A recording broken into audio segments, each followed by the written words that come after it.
कोल्हापूरमधून अतिशय हृदयद्रावक घटना समोर येत आहे। 5वी उत्तीर्ण होऊन तो 6वीत गेला। गुरुवारी शाळेचा पहिला दिवस। 2च दिवसांपूर्वी आणलेल्या नव्या वह्या पुस्तके घेऊन तो सकाळी शाळेत गेला। दुपारी घरी आला। सायंकाळी 5च्या सुमारास क्लासला जातो म्हणून तो घरातून निघून गेला। परंतु त्याच्यासोबत काय घडलं पहा। चॅनलवर पहिल्यांदा आला असेल तर चॅनलला जरूर सबस्क्राईब करून घ्या।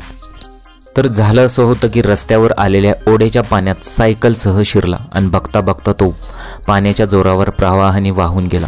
शुक्रवारी सकाळी 8 वाजता तब्बल 14 तासांनी त्याचा मृतदेह सापडला।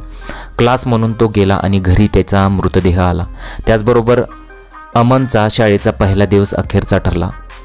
उजळाई वाडीतील दोंदेनगर येथे राहणाऱ्या भालदार कुटुंबावर दुःखाचा डोंगर कोसळला। जमानुल्ला भालदार यांचा 11 वर्षाचा मुलगा अमान याचा पुराच्या पाण्यात जाऊन दुर्दैवी मृत्यू झाला। अमान कोल्हापुरातील राधाबाई शिंदे स्कूलमध्ये 6वीत शिकत होता। गुरुवारपासून त्याची शाळा सुरू झाली। शाळेसाठी सकाळी 7 वाजता तो घरातून निघून गेला। दुपारी 12:30च्या सुमारास शाळा सुटल्यानंतर तो घरी आला।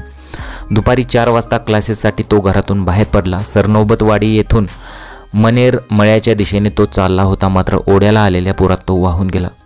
घटनेची माहिती मिळताच गांधीनगर पोलीस घटनास्थळी दाखल झाले। जिल्हापती सुटका दलाचे जवानही आले। त्यांनी शोध सुरू केला, मात्र अंधार पडल्याने मोहीम थांबवली।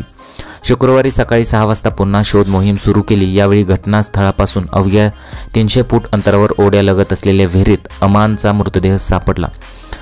क्लासला वेळ होईल म्हणून अमन रस्त्यावर आलेल्या ओढ्याच्या पाण्यात सायकलसह शिरला आणि बघता बघता पाण्याच्या जोरदार प्रवाहाने वाहून गेला।